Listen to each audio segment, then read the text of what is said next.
Os BRICS, vamos explicar para quem não se iniciou ainda, as letras são as iniciais do nome de 5 países do mundo importantíssimos que resolveram se reunir para tentar ajudar a construir uma coisa diferente para o planeta. Brasil é o B de BRICS, Rússia é o R de BRICS, Índia é o I, C é China e S é South Africa, né? África do Sul, o S é South Africa, que é o nome do país em inglês, que é como eles se chamam. Então esses 5 países se reuniram e pretendem criar uma dinâmica comercial, uma dinâmica jurídica, uma dinâmica política, uma dinâmica de financiamento, uma dinâmica de transferências tecnológicas entre si, diferentes da ordem internacional hoje dominada por uma única potência. Por isso esse golpe também foi feito. O Brasil participou, inclusive em Fortaleza, onde eu estou agora, da fundação, foi feita aqui, do Banco do BRICS. É a primeira agência multilateral, a primeira agência de financiamento mundial, diferente do Banco Mundial, do Fundo Monetário Internacional, que são completamente controlados pela ortodoxia norte-americana e pelos interesses da potência. Então, evidentemente, o petróleo brasileiro, por exemplo, tinha 30% reservado para exploração pela Petrobras, de maneira a deixar essa riqueza para os filhos e netos nossos, financiar a educação, os royalties, etc. Eles já revogaram, esses golpistas já revogaram e estão entregando 100% do petróleo brasileiro aos estrangeiros. De maneira que o BRICS é uma coisa que tem que ser retomada, porque o Brasil não vai brigar com os Estados Unidos. A nossa amizade é pan-americana, nossa posição no mundo é nas Américas, nossa tradição cultural é europeia. Portanto, não há nenhuma intenção brasileira, né, de romper com nada. Mas apenas queremos participar de uma ordem internacional assentada na paz, na não violência, na não intervenção em assuntos domésticos dos outros países, na solução pacífica dos conflitos. Né? Só para dar um dado do que é que nós estamos falando. Hoje a humanidade tem a maior quantidade de seres humanos refugiados fora de seus países por violência da história.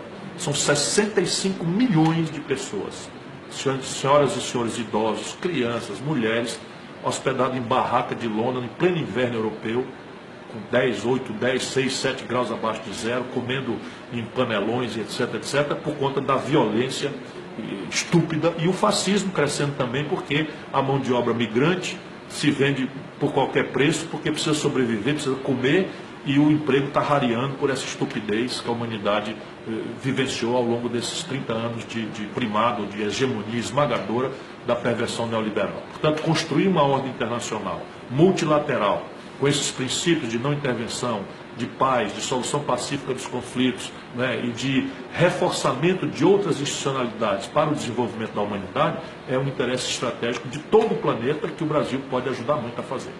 A Hillary Clinton, eu assisti os debates e fiquei assistindo na trilha original, com medo de manipulação dos tradutores aí de Globo e não sei de que e tal. A Hillary Clinton falou a si mesma 2 vezes, em 2 debates distintos, que ia evoluir para proteger a América da dependência do petróleo vindo do Oriente Médio. Eu me arrepiei inteiro. Fora do Oriente Médio, onde tem reserva de petróleo, é Brasil e Venezuela. A Venezuela já está sob uma pinça trágica deles e o golpe foi praticado com a influência deles, não tenha dúvida disso, né? E o Trump não mencionou a palavra Brasil nenhuma vez. Ou seja, deixa a gente quieto. Não, eu acho o oposto. Eu acho que na loucura dele, ele nos considera uma irrelevância e nós temos condição, né, de ocupar essa irrelevância com um projeto. Especialmente se a gente recuperar o que o Lula genialmente viu, que é a ideia de você se associar com China, Rússia, Índia e África do Sul. Agora, é evidente que com essa quantidade de recursos que você tem que deslocar do orçamento público para enfrentar o serviço da dívida, você não consegue o fundamental, que é que o Estado faça investimentos. Não adianta você ter um grande plano de investimentos, como a gente teve vários na história, se a gente não tiver como financiar isso. E nós estamos financiando a riqueza privada. Nós estamos financiando... A senhora é a favor de desvio de finalidade do dinheiro das reservas cambiais para pagar parte dessa dívida interna, ainda que não se faça auditoria, acreditando que seja verdadeira? De jeito nenhum. De jeito nenhum. Eu acho que seria um crime se isso fosse feito, né? Por quê? Porque hoje a gente só não está pior do que a gente já está, né? Do ponto de vista macroeconômico, porque nós não temos nenhum risco externo, a não ser esse risco do passivo externo líquido que o Ciro mencionou aqui muito bem. A gente não tem um problema de dívida externa, a gente tem um passivo externo, inclusive um passivo externo de curto prazo muito grande, mas no curtíssimo prazo, o nosso nível de reservas nos permitiu passar pela crise de 2008, tá certo? Então, a gente rifar essa única salvaguarda que a gente tem, do ponto de vista macroeconômico, para pagar essa dívida que está engordada com esses juros que a gente tem de 20 anos nessa magnitude, de jeito nenhum. Sou absolutamente contrária a esse tipo de proposta. Vamos fazer então a última. Não, mas em tese é praticável o que ele falou, mas evidentemente não deveríamos fazer em nenhuma circunstância. Então,